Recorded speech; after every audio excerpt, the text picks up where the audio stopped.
Hello everyone, welcome to my full review of the Dell Vostro 13 5390.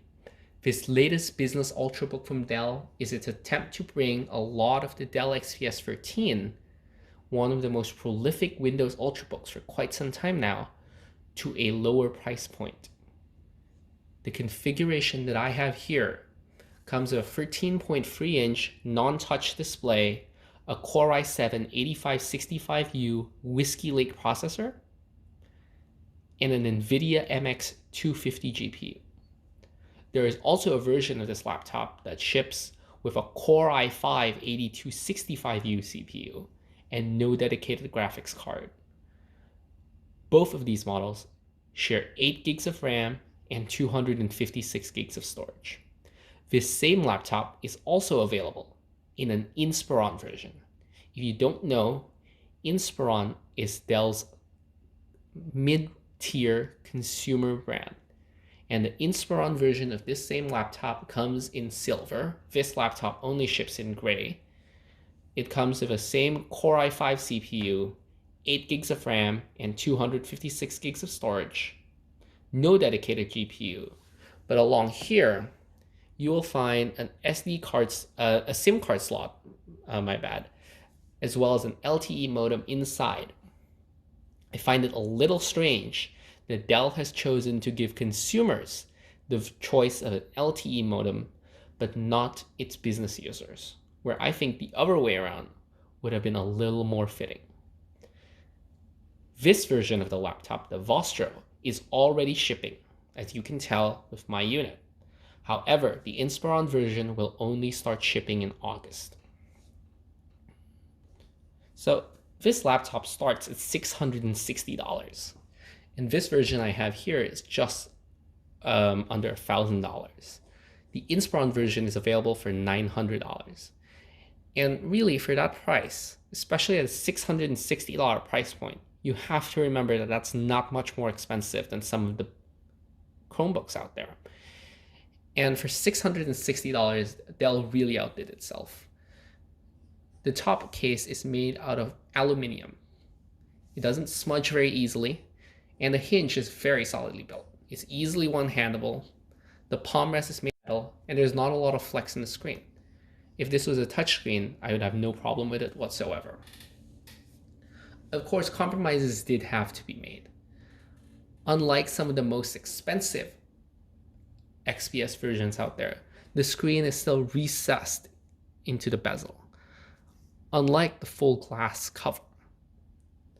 Unlike the XPS ones, the speaker is also located along the bottom, which is plastic. But I really don't have much of an issue with a plastic bottom case. At this price, it's really quite excusable. As you see, the laptop is quite well made too. It's a little heavier than I expected, but other than that, it looks pretty great. The entire backside is made out of rubber, which is one of the Vostro 13's selling points, because it features one of those ergo lift hinges that Asus popularized. Beyond 100-degree angle, it will push the laptop's base off the bottom of the desk. This improves some of the thermals that a laptop has. While we're on the topic of thermals, let's discuss that. The Vostro 13 has its exhaust fans built into the hinge, like some of the newer MacBooks that Apple makes. Best as I can tell, the system draws cold air in from this exhaust vent, runs it through the system, and then lets it out on this side.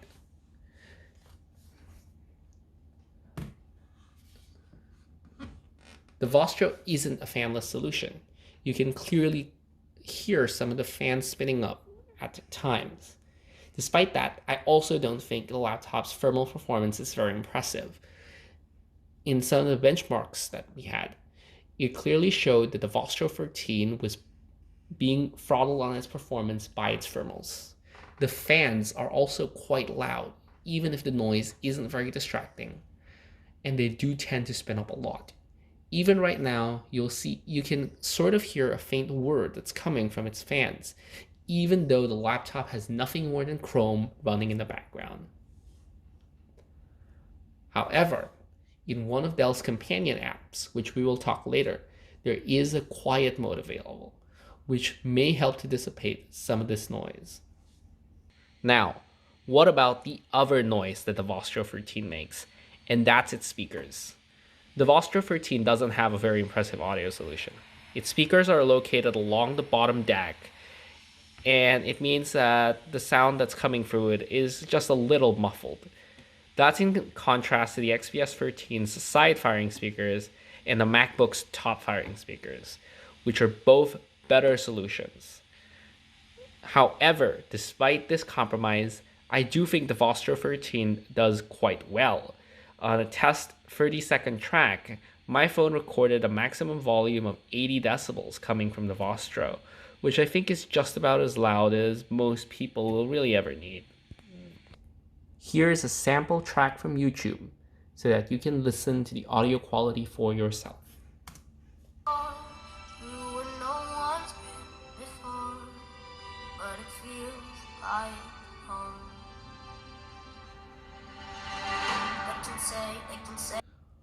One of my main concerns going into this laptop was that it would have a bad display.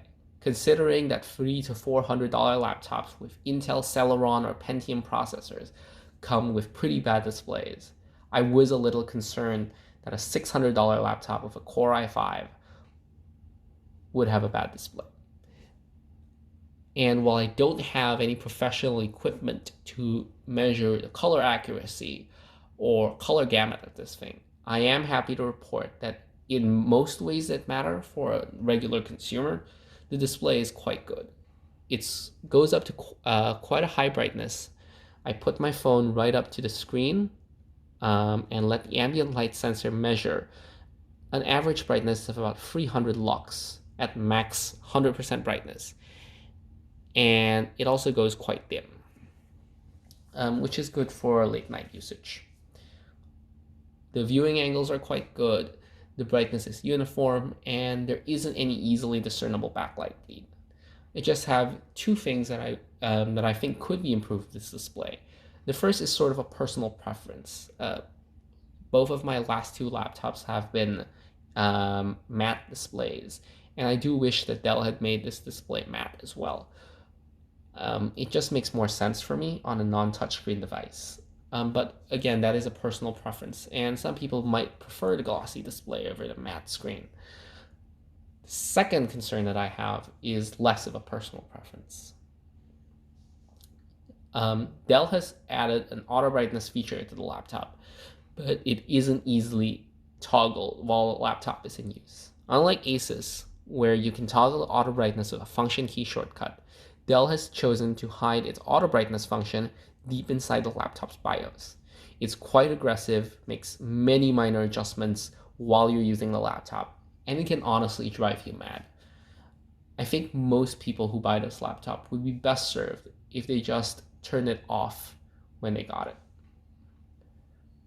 Other than that, again, the display isn't spectacular, but it also isn't bad. In fact, it is quite good. One of the main things that Dell is advertising this laptop for is video conferencing. And one of the aspects necessary for a great video conference is a good internet connection. I'm happy to report that the Vostro 5390 comes with a really great wireless performance.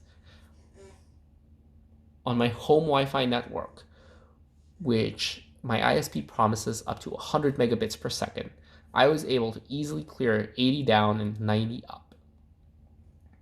While my Galaxy S10 Plus on the same spot was only able to clear 60 down, and my Asus laptop 50 down. I'm not 100% sure what Wi-Fi card this uses, but if the XPS line is any indication, it ships with a killer wireless card, instead of the Intel cards that most laptops ship with. I don't particularly care for those intricacies, but I am just happy to have this great wireless performance. One of the things that's changed since I've gotten this laptop is that I can actually use the 5 gigahertz network of my home internet while I'm downstairs, while I can't do the same on my phone and Asus laptop, where I would need to change to 2.4 GHz connection when I'm downstairs. Other aspects of the laptop's performance are also quite great. The laptop ships with a PCIe SSD. While it isn't the fastest, with just over 1600 megabits per second sequential read, it is a lot faster than most SATA SSD solutions. It's just over half the speed of a MacBook or an XPS 13, but again, remembering the price that this laptop ships for, I think that it's a really great solution for that price. Other aspects of the performance also hold up really well. I only have the i7 model to test, of course, but on Geekbench, I was able to get over 5,200 on my single core performance, easily matching other Core i7s in this class, and the multi-core performance was able to clear 17,000, which is more than what the XPS 13 got, and just under what the higher watt 28 watt MacBook Pros are able to get, which is just over 18,000. And also, as a result of the Vostro 13's dedicated graphics card, it is able to easily outperform most other Ultrabooks, including the XPS 13 and the Inspiron 7000 series that Dell makes. While the card is somewhat bottlenecked by the only 2 gigs of GDDR5 RAM, as well as the comparatively weak thermal performance, failing to match the HP NV13 which ships with the same card, I will happily take a bottlenecked MX250 GPU over just integrated Intel graphics. You can see the graphical performance isn't quite up to snuff with some of the better implemented MX250s, but again, it's a massive improvement over the Intel HD graphics. Now let's talk about I/O. The Vostro 13 in some ways again edges out its more expensive XPS 13 sibling. On the laptop's right side, you can see a USB-A port, which the more expensive XPS no longer has. But in other ways it loses. The XPS traded its USB-A port 2 generations ago for high-speed Thunderbolt 3 ports, which the Vostro 13 doesn't have. The Vostro's left side only comes with a 4.5mm barrel plug, an HDMI slot, a USB-C slot with power delivery, as well as a microSD card slot. While at the very least the USB-C supports both power as well as video out, it doesn't support the expandability that Thunderbolt offers. But again, on a laptop that's under $1,000, I think that this exclusion is pretty acceptable. One of the concerns that people often have with Dell laptops is that their friction-locked 4.5mm barrel plug easily wears out, more so than most other manufacturers. This is because Dell sort of depends on the friction that the cables generate against the casing in order to keep them inside. And as a result, as the laptop ages, the cable is more easily detached. Thankfully, because of the USB-C charging capabilities of this laptop, I do hope I won't encounter this issue. One of my other concerns with this laptop's I/O is its comparatively high power draw. The laptop ships with a 65-watt power adapter, which is higher than even the MacBook Pro 13-inch, which ships with a 61-watt power adapter. The laptop also complains if it is fed power through the USB-C port that isn't more than 65 watts. I tried charging the laptop with both a USB-C Nintendo Switch adapter as well as the MacBook Air adapter, which output 39 watts and 30 watts respectively, and both times the laptop complained that this power wasn't enough. Funnily enough, I was able to edit a video in Premiere even though I was using the Nintendo Switch charger, and the battery level was still going up. So I think it's just a matter of the laptop being fussy. Despite that, the power adapter that Dell ships with the laptop is also quite bad. It's one of those brick on a string solutions that I thought we'd left behind many years ago. And the XPS line ships with a much sleeker power adapter that I wish Dell had shipped this laptop with. In terms of the keyboard, it's quite good. This edges out the XPS again. The XPS comes with sort of a carbon fiber polycarbonate keyboard deck, while this comes with a metal deck. As a result, while the XPS tends to sort of flex around this middle area, the Vostro 13 is rock solid. One of the concerns that I do have with this laptop is the fingerprint scanner, or rather lack thereof. Dell's website advertises the availability of a fingerprint scanner, at the very least as an option, but I wasn't able to find a laptop shipping right now with the fingerprint scanner available. I'm not sure if Dell is just holding it back for a future, maybe holiday release, or if it's just not ready yet. But I am a little irked that this laptop doesn't have any biometric authentication whatsoever. And unlike the more expensive Dell Latitude business laptops, it also doesn't come with the Windows Hello facial recognition, especially the Latitude 7400's touchless authentication, which can detect your presence and automatically log you into the laptop without you even needing to press the power button. In the meantime, it's back to passwords for me on this laptop. I also rather dislike the laptop's keyboard layout. These page up and page down keys are really in the wrong location for me. I much prefer if the laptop's page up and page down keys are mapped to the arrow keys, which I've gotten pretty used to on most laptops now. And the home and end keys, instead of being located here, should really be located on the left and right arrow keys. I find it a little dumb that Dell decided to do this, especially because some of their laptops, like the Inspiron series, actually ship without configuration. Other than that, I don't have a lot of complaints. The keyboard is well spaced out, they're not butterfly keys, and like the MacBooks, Dell has also locked the function keys to do the advertised feature, I guess, on the keys instead of the F number by default. So instead of having to press FN F3 for the volume adjustment, you can just press the volume adjustment. You only have to press FN when you actually want to use the function key there, and the F number key. Again, the keyboard is quite tactile, and the backlighting is also quite good. It's a two-stage backlight, and it's very evenly lit, which is surprisingly more of an issue than you think. There is also a physical caps lock indicator, which not a lot of laptops have nowadays. The trackpad is also quite good. It's a precision driver, which you'd think would be standard nowadays, but HP is still shipping laptops with Synaptics drivers. I don't think the laptop's trackpad is tall enough, but there isn't really a lot of space. There would be more space if Dell had shipped this thing with a 16:10 display, but alas, they haven't. The scrolling performance is quite smooth. Let's go into Microsoft Edge and let's load up a browser tab here. Let's go to New York Times.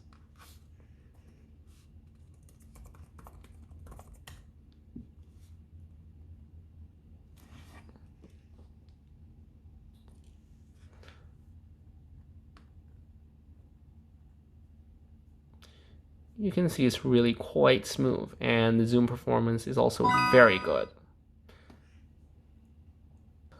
Another thing that I do dislike about this trackpad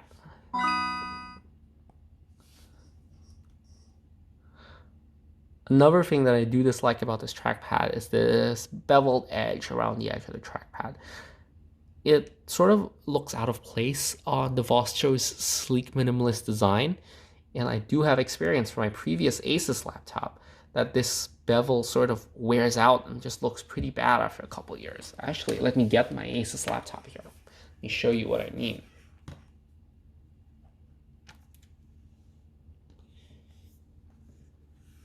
You can sort of see that it likes to collect residue or dirt whatever on it. It just doesn't look that good after a couple of years. I would have preferred if Dell just didn't have it at all.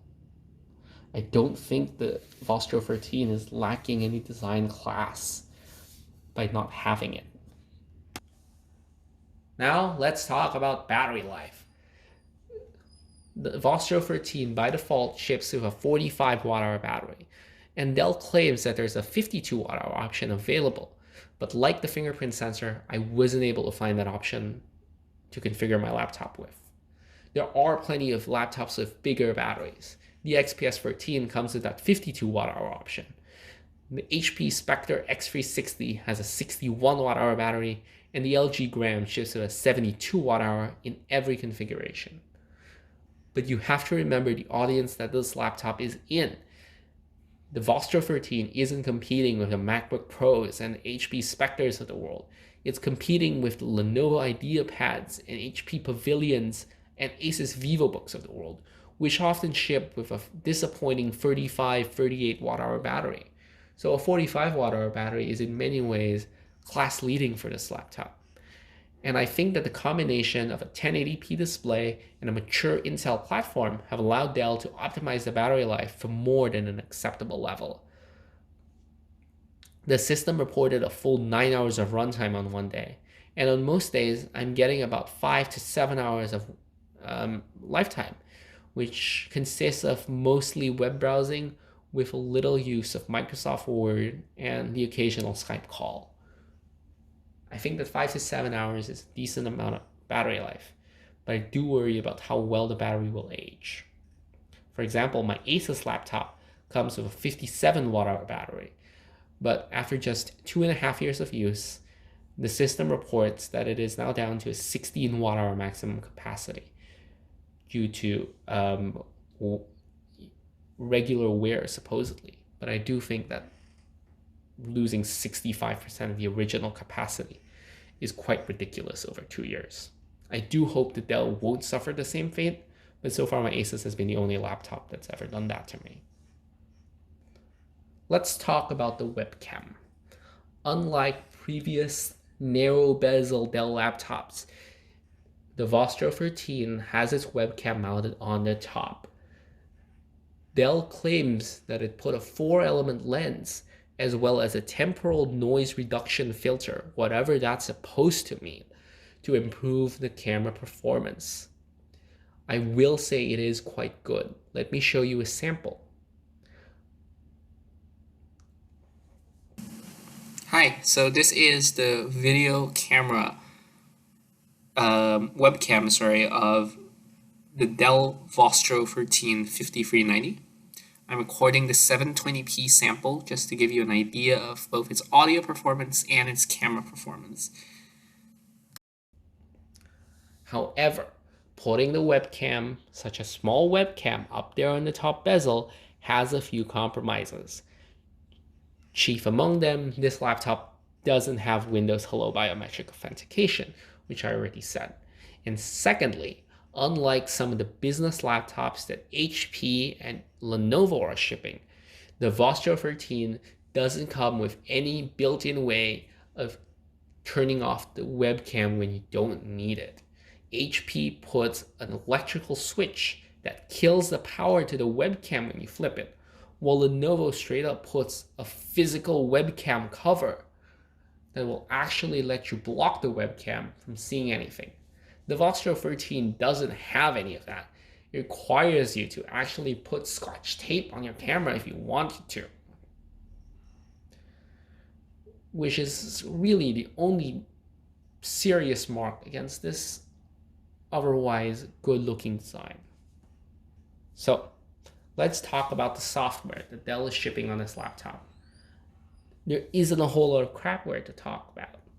So I do think that Dell has struck quite a good balance here.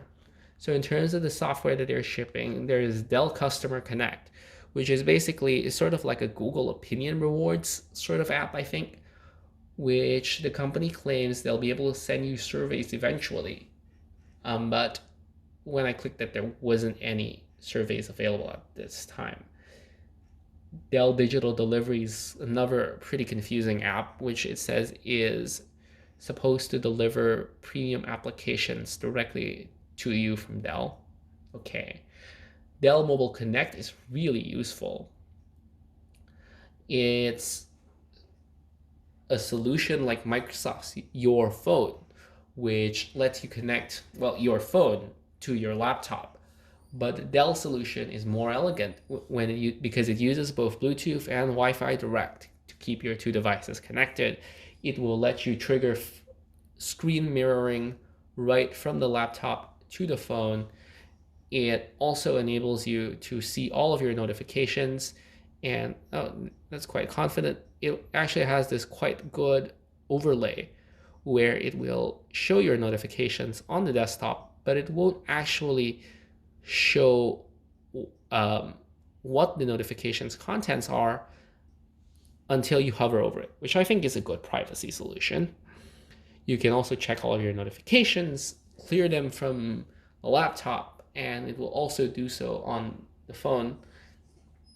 Unlike Your Phone, which often fails to sync text messages and photos, Dell's Mobile Connect is actually really good. I saw all of my photos immediately sync to the laptop as soon as I took them. And it also isn't as bloated of an app as Samsung SiteSync, which I tried a couple years ago and immediately felt that it was too slow and clunky to be useful. In fact, Dell's Mobile Connect app is actually so good in terms of the connection between the laptop and the phone that I was able to wirelessly stream my display from the phone to the laptop and play Clash Royale from there.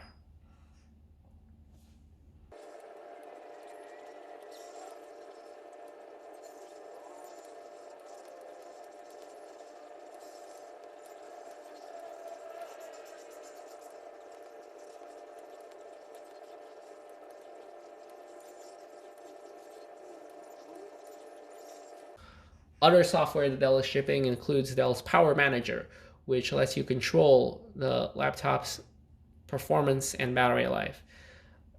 It isn't a very exciting app, but it does have a quiet option on the fans that will let me live in peace at least a little while away from the fan noise that this laptop constantly generates. It's opening a little slowly, but okay, let's skip on to the next app. There is also Dell Update, which does what you expect it to. And then there is also Max Audio, which strangely has two separate apps that lead to the same app. Confused yet? Yeah, me too. But it's supposed to generate like a 3D sound from your head when headphones are connected to generate like a surround sound effect using the webcam to track your head. I think it's a little gimmicky, but okay. There's also McAfee Security, which I haven't uninstalled yet. I think that's total garbage. There's also NVIDIA Control Panel to control the built-in MX250 graphics card. There's also My Dell, which lets you register your warranty, I believe. I haven't checked it out yet. And there's also SmartByte. So SmartByte is a very easy to use app that will let you prioritize certain tasks over others when the network is on. Right now, my Wi-Fi isn't doing anything. But if, my internet was doing all four of these things at once, chat, streaming video, and I wanted to prioritize, for example, my Skype calls, just make sure that this is on top. Or maybe Netflix is more important. Screw the person I'm Skyping with. I can just drag this. Sorry, not drag, just click this. And it will be prioritized once it responds. This laptop is being really slow right now, actually. Uncharacteristically so.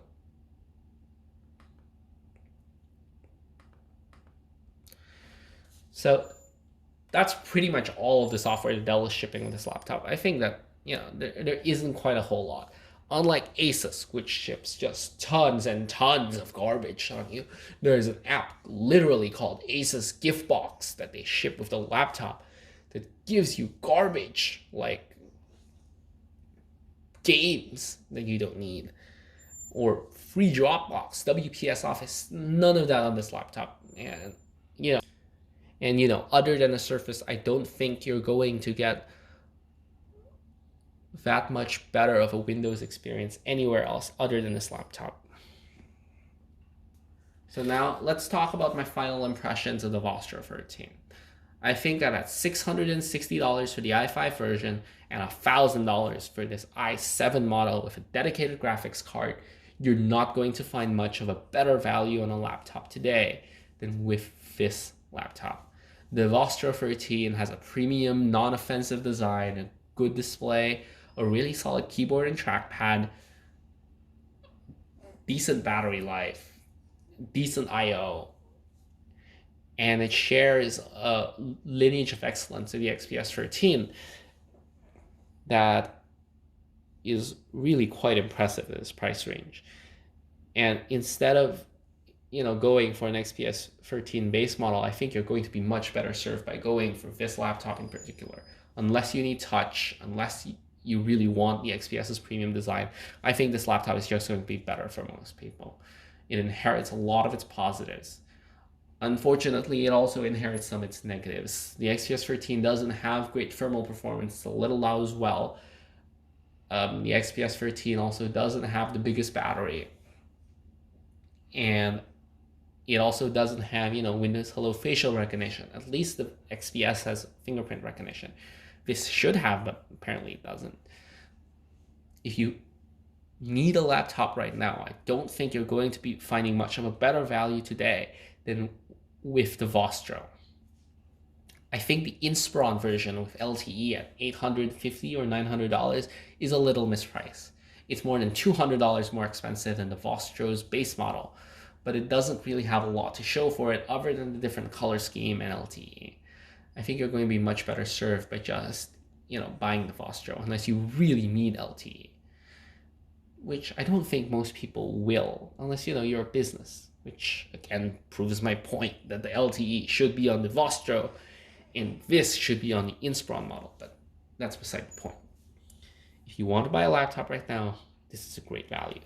But I do think it is a little bad timing right now to be buying a laptop. Intel's Ice Lake processors are weeks away from release. Even though this is a brand new laptop, the Ice Lake processors are just weeks away from release. And Ice Lake stands to be the biggest upgrade to Intel's processors in 5 years. They might actually wipe out the advantage that the MX GPUs have on this laptop because they promise to have much better graphics. They promise to have better CPU performance. And Dell is going to be leading the charge on those Ice Lake chips. I do think Ice Lake laptops are going to be quite expensive because Intel is also releasing a Comet Lake CPU, which is basically a 14 nanometer version of Ice Lake. But again, that is a new product that is shipping really soon.